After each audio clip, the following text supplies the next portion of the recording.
But no. Hey, all right. Welcome.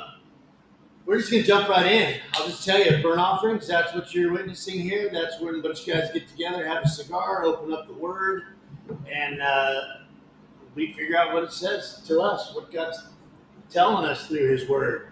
And lately we've been hitting up favorite verses and sharing those. So if you've got one, please, it probably says it at the bottom, but if you can't read, I'm telling you, enter your favorite verse so we can discuss it together with you.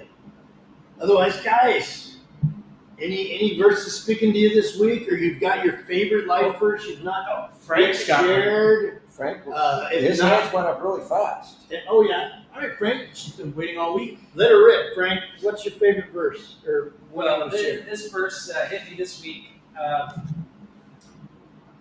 I'm going to dovetail on our men's group at the Premier Church in Fresno, First Street Church. Fresno First Street Church? Which is when God made creation, He commented, "That's very good." And where is it? Where is it? This verse is going to be Ephesians 2:10. But then when He made man, He said, "That's very good." And so we are special in His sight. We are exceptional in His sight. And then I came across this verse, Ephesians 2:10, which is, "We are His workmanship." That word workmanship is poema, from which we would derive the word poem, poetry. So the implication is we are not just made from dust, but we are a wonderful creation, like the most beautiful poem you could put together. And it spoke to me. Like, we're not just a number in a system. Where each of us is unique in millions of ways, and it's just neat to know that God has that kind of special appreciation of each of us and what He created in each of us. That's kind of encouraging. So can we park on that one? But we park on that all day. Ephesians 2:10, for we are God's handiwork, created in Christ Jesus to do good works, which God prepared in advance for us to do. Let's talk about anything but the prepared in advance part, because then we'll take the rest of the next 25 minutes to talk about. Prepared in advance. So we were pre-prepared. We were in which God predestined us to do. Oh. I will take it and not go that direction. But Okay. It's very important to look at. There's a lot of sister verses to this. That we're fearfully and wonderfully made. It's something you got to wrap your head around every now and again. You may forget, and you got to recenter that. Yeah. God is a creator. He's a craftsman. A lot of it people say, well, maybe God just started the Big Bang, and that's how we'll let it go, and everything else was just chaotic nature that brought us here. Every single element, we make a lot of infographics, down to the hair on your head, to the cells and whatnot, are all handcrafted, knit together in mother's womb. Everything is very intimately built together. Okay, so here's my question. I'm just right away when you said that, this popped in my head. What about the infant who's born? The what? The infant born and has cancer. Did God knit that together? Well, I read something great about that. Go ahead. well, you're just really a downer. I know, That well, was awful. I'm thinking, we who just invited started- this guy? Well, listen, just started the I'm video. just trying to go along with it's just popped in my head. It may not be appropriate, but it just popped in my head. Well, when you talk about that's a really sad circumstance. But we are put in circumstances for us to do certain things. That's my belief. And I not to be self-serving, but my verse of the day today, Esther, talks about how Esther was called upon to save her people. For such a time as this. And what I said was, and I believe that we're all placed in certain circumstances. So maybe the parents of that infant are placed in certain circumstances. And if we fail to serve the Lord and use that good or bad circumstances, then He'll find somebody else to. I believe that. So, we need to seize that opportunity. And in your scenario, there's a lot to be learned from something like that, and what you go through and how your family relates to that and how the couple relates to that. So I think there's always circumstances, good and bad, that we are called upon to do God's work. Yeah, that's like that phrase that I've heard. You probably heard it too. God chooses what I go through. I choose how I go through it. Yeah, very, very much on point. Yeah, how do you deal with that? And many times, as we've talked about, you are put in a set of circumstances, like Esther was, and maybe you ignored the signs. And he'll find somebody else to serve his kingdom. And so you need to be prepared to step up and do that when those opportunities arise. We've talked about that. Opportunities sometimes that, maybe we skip that opportunity, we see it in hindsight, but hopefully you see it at the time. It's also not beneficial to take what we view as finite, as moral and right, good, and edifying over, the cancer over a child being the opposite of that, and apply that then to the infinite God. Right. To say that here's what we're staking a claim, and that we understand His will better, or that we say there's no way for this to be a purpose, or that it might be cruel, because cancer is not something that's through the design. It is Right. something that He is definitely millions and millions of times, we can say, made goodness out of, but it's something of the fallen world. Correct. So that's not something I would you can agree. blame. Yeah, I would agree. And he said that there would always be problems in this Right. There would always In this be life, problems. you will always see trouble. Judge, you are so wise. There's something I read in a book recently, that prayer book Scott recommended. Again, the book is about a guy he's just reasoning through, trying to figure out prayer. Does it make sense? Does it apply? When does it work? It's a real interesting read. And he quoted a guy who, for something like 20 years, was struggling with alcohol addiction, and God had to deliver him. And he's pushing by, and then he realized that addiction has caused him to pray and seek God for 20 years. Right. And And Paul, you could say the we same don't thing. know. Maybe he wouldn't have. Maybe he would have missed out on a lot of blessings because he didn't have to curse. Well, that's why I always say you never trust a man without a lip. Just because until you've gone through something, and we can see the evidence that you're going to lean into God and He's going to hold you through it, or you're going to go off and be the, I got some good words, but I don't think I'm supposed to use them online here. But if you're gonna be the donkey. So I mean, I think the thorn, all's flesh. And, Paul said many times. He yeah, asked for this to be removed.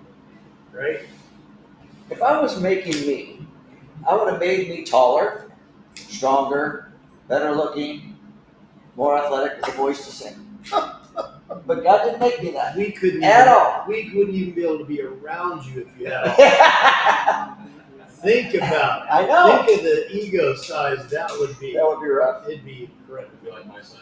It'd be like Jazz's ego. Yeah. So, speaking of, so what I thought of was, man, there's always the right tool for a job, right? Like when there's a specialized tool made specifically to do a certain thing, especially like when I do like some Artwork. When you're creating your paintings. not that. Wild But construction.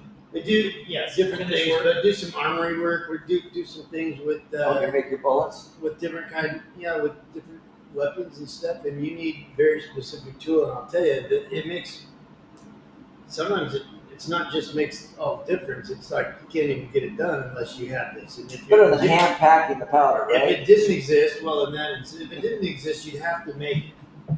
You see, and we're like we're like tools that were purpose built For a purpose. for our situation. And I think like we don't know what our spheres of influence is in our family and where we're even going to be, but God knows. And I feel like He built us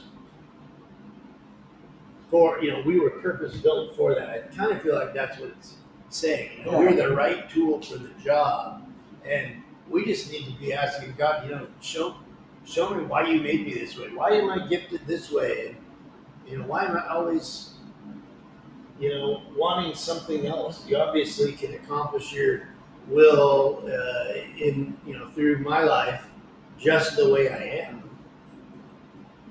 I had somebody reach out to me, and they said, pray for me and my daughter. We're both trying to discover God's will for our lives and where we're supposed to be and what we're supposed to do. And the daughter, I don't know anything about the mom really, but the daughter's very talented, gifted worship leader, and super talented, and not using those gifts right now. And so I just said, look at Colossians chapter 4, verse 2 through 6, read it, and then ask God, what open door do I have? And then that's your calling. If you have an open door, walk through it. But sometimes we're waiting for the perfect scenario, or God speak from heaven. And if there's an open door, you know, do it. And the open door might be your neighbor who just wants to talk about Jesus. The open door might be, you know, senior citizen place that needs somebody to come in and just love on the people. There's lots of open doors. But you know, the problem is sometimes it's just hard. Yes. Sometimes it's scary. Sometimes it's just hard. I had a circumstance recently where I was supposed to meet somebody for lunch at 11 o'clock. About 5 minutes to 11, a friend of mine who's an alcoholic, who I'm not his sponsor, but I'm his go-to person. He had to call me. He was struggling. And I was on the phone for him for like an hour and a half, missed the lunch completely and everything, almost 2 hours. Wow. And it was difficult. And I kept telling myself, I'm supposed to be inside the restaurant. I'm not supposed to be here. But this is what I need to do right now. So sometimes you just have to get out of your comfort zone and say, you know, this person needs me right now, or this opportunity, this opportunity with First Street Church for me to start another HolySmoke. It's a little scary. It really is. But, you know, I felt that calling, and I'm going to step through the door and see what happens. You know? Right. And as long as your expectation is simply God will use me, not You can't there's go going wrong. to be 50 people that are going to show up or whatever, then can't go yeah, wrong. you're going to be good. Yeah, the blessing comes after go, not after the request to go or the command to go. It comes Yeah. after stepping. Well, and I think Then it's the blessing amazing happens. too, because the blessing is in the obedience, and it's not necessarily that we see success in whatever it is we decided to do. Exactly. God just gives you these blessings. I mean, and that's the amazing thing. We never know. Because then what, are we just going to be prideful because you did a thing and then it blew up big? Right. So I kind of feel like we're like the minimum wage job or the food service job that, you know, nobody really wants it. It's like beneath everybody. They'd rather just sit home. And I don't know what they're doing, but there's so many jobs. Every single place I go has an opening here. And nobody wants that job. Right. And it's kind of like, as a Christian, are we okay to just bring food to someone who's shut in, or stack chairs at church, or go volunteer to clean up, or get involved in one of the ministries? And I feel kind of like that minimum wage job attitude that, well, if God's not going to use me for something really big and meaningful, Right. then I'm not going to step into this little thing. And I think he's just looking for obedience. He's like, look, I know what's best for you. I made you exactly how you are. And I think we just need to listen for the opportunity. What is he saying us to do? It could be just that one relationship that he's going to do something great with their relationship, but that person doesn't know him yet. Right. So for me, what I think about is, why does the blessing have to be for me? Why does something have to happen and then the blessing is on me? Like, Good point. why do I need a blessing? Why isn't it that I'm doing something because I need somebody else is being blessed To bless others. with what I'm doing, right? I mean, Yeah, that's that's a what good I point. think about. Like, why do we always look for What's in it for us me? to be blessed? What is in it for me? Yeah. Why aren't we looking to what I'm doing? It might be good for others, and let's just do it because it's good for others. But My through mom- that, you get the benefit too. Right. Of course, but Through that. yes, You don't realize it at the time, but through Correct. that, you get the right? benefit. Yeah. My mom always used to say, and it sounds like your mother was the same way. I was never able to meet her before she passed, but she would say this: "I'm just blessed to be a blessing." And she was so happy just to give, to bless others, and that was her thing. And she would give you her last dime or shirt off her And back. you get so much out of that. You really do. You know, we've all been in situations where it was something you maybe didn't feel real comfortable doing, but when it's all said and done, you go, wow, that really made me feel good. So I go back to the scripture where we started. We're God's handiwork, God's craftsmanship. You pulled out one of the potential meanings, which is poetry. The other meaning is that it's an artistry. It's an artist creating.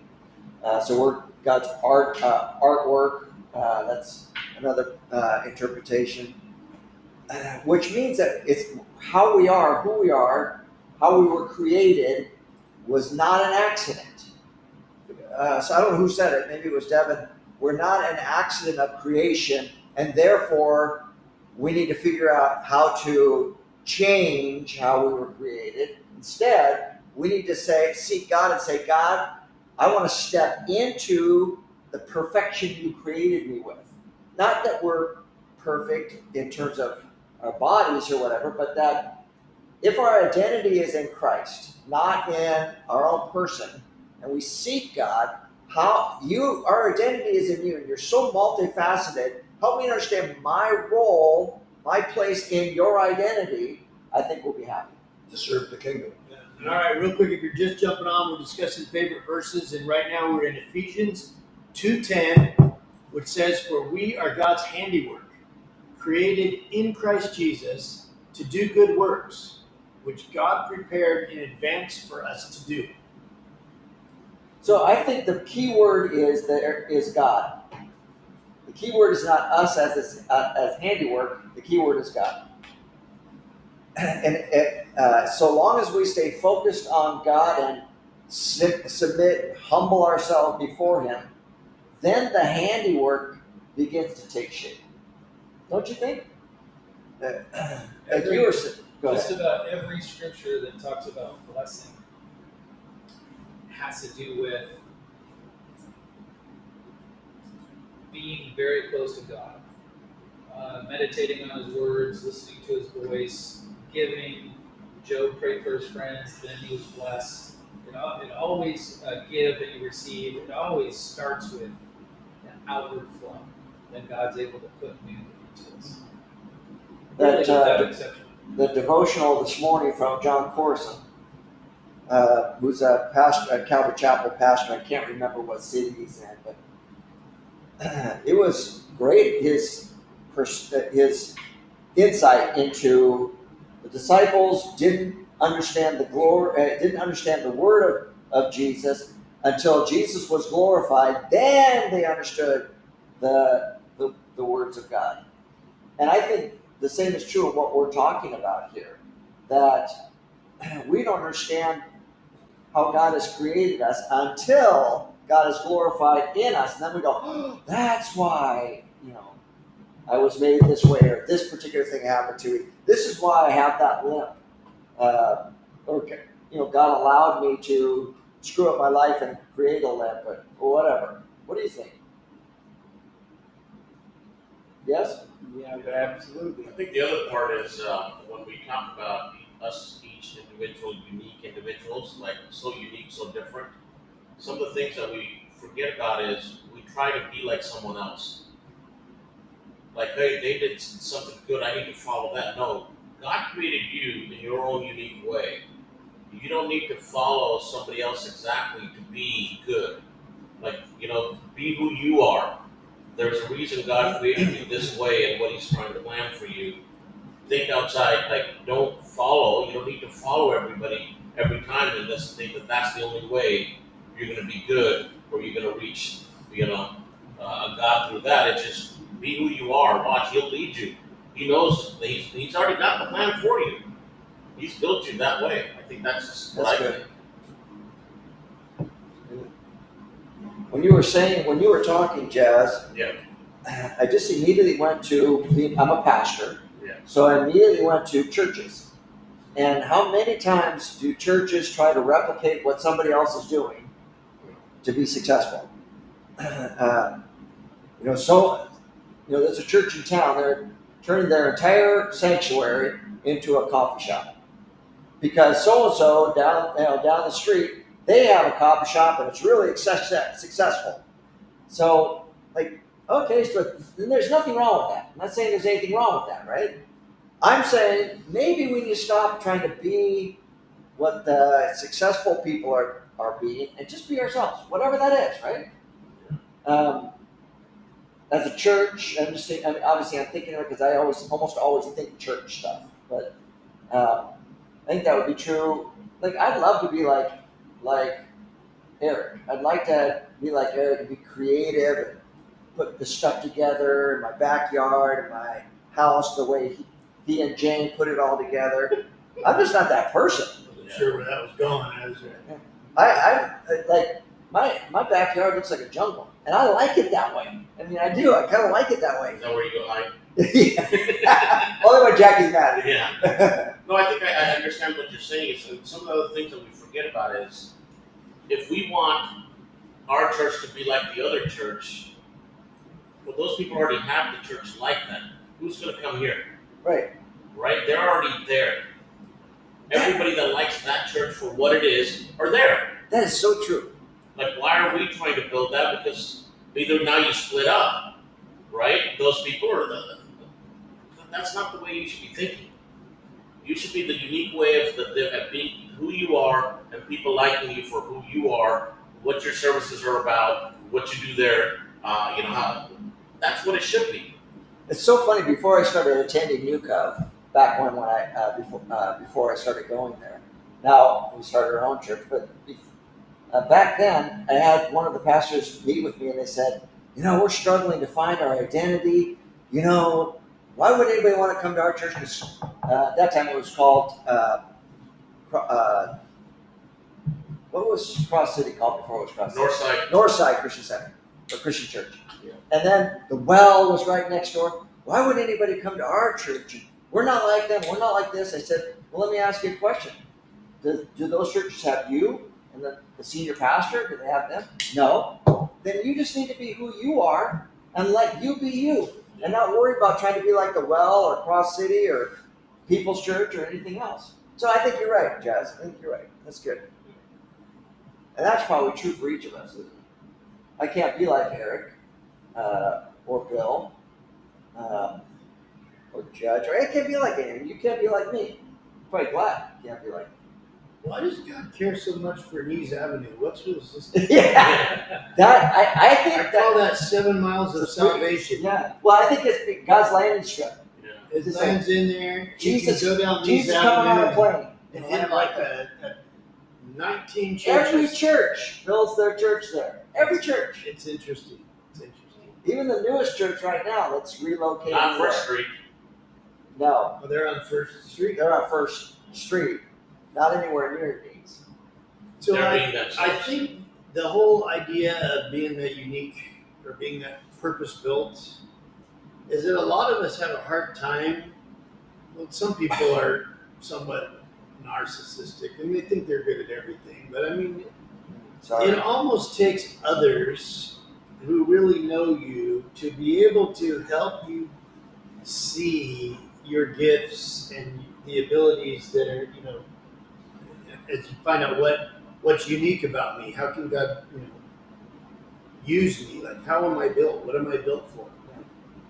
And then I do like the idea that, Rick Warren's church, Saddleback, I think is his name. He's had that purpose-driven life book, and it kind of struck me that everyone's uniquely made, and they have a mission and a ministry.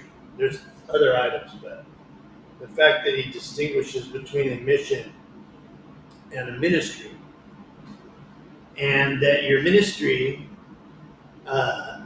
is inside the body, in the church, inside the body, and your mission is external, outside, like you think of a missionary. And that was unique because I think that even for me, it's different how how I would contribute to a mission or a ministry. They're different, even for me, and I'm maybe built better for one over the other. But I don't know. I mean, do you guys all feel like you have a clear understanding of how you are purposely built and how God's going to use you based on how you feel He designed you? Well, I think we go through different stages. Again, sounding like the old man here. I think we go through different stages in our life. And God uses us in different ways. And I think you have to see that and accept that. I'm a much different person today than I was when I was on the bench. I was a much different person then than when I was practicing law. I was a much different person then when I was a young cop. So God's got different missions for you, and you have to recognize it each time.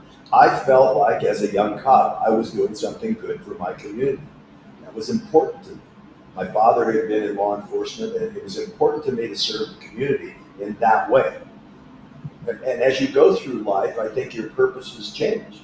Today, my mission is much different. My mission is outreach more and reaching out to people and spreading the word of the gospel and trying to do that. It's just a different mission as you grow. When I was on the bench, one of the reasons I retired, I've shared with you before, one of the reasons I retired when I did is that I didn't feel like I was serving my community anymore. Not to sound political, but the way things have changed in California, I really wasn't doing that much good for my community. I had really bad people coming before me, and I couldn't get them out of my community. And it was time for me to walk away from that and find a new mission. So I'm part of this class now for young political leaders in the valley, and it's kind of shaping them up for if they go to some sort of an election in the future. It's a small group. We're talking, and I, for whatever reason, was the last one to go as we're trying to format our message, right? Who we are and what we're trying to be. And probably 9 or so people went before me, and they all talked. They were heads of different organizations. And yeah, they put me in there because I'm a real leader, and everyone else in this organization, they're all just jumping over each other, and we're not getting anything done. And I was just like, look, you all have such a common thread, and it's almost comical that you all, there are too many cooks in the kitchen. You all want to be the cook, and you're the representative right now saying that you're the one true cook, and look at all these other people who shouldn't be. I bet you're And popular in that class. It's oh yeah, it went over like a lead balloon, but the advisor thought it was interesting. And I said, my whole deal is, wouldn't it be great to just be a cog in the machine, right? To find a spot and you work that spot. You don't need to sit and make everything some stupid ladder. When you're comparing yourself to others, when you're saying, look at that other church, gosh, I wish we could have those kind of numbers, right? I wish I could be that, jump up to the next level of city council or a congressman or whatever. It's like, how about you just be a mid-level planner and kill it? Not jump to the next job and have some big racket always going. And that's how I see a lot here with this, that God's called you, and sometimes you just need to listen and stick right where you are. Where's your ministry? Your ministry is in the church you got right now. It doesn't need a fancy coffee shop and all that. We couldn't support one. We don't even have a building. We're kicking butt without one. We don't need to try and compare. It's apples to oranges at that point. And you need to grow where you're planted. Bloom where you're planted. And along that same line, so many times people would say to me or to other people you've heard, well, you're doing this to get to someplace else. You're doing this to get to someplace else. Because everybody is. Yeah, and the reality of it is, I've shared with younger people before, whatever is in your future, the way to get there is to do the very best you can do wherever you are. Whatever you're doing at the time, do the very best you can. And if it's meant to be, that will come naturally. Those opportunities will come. What you do with a little, you do with a lot. That's what I was thinking on the earlier part of this, as we were talking. You're saying the backyards and stuff.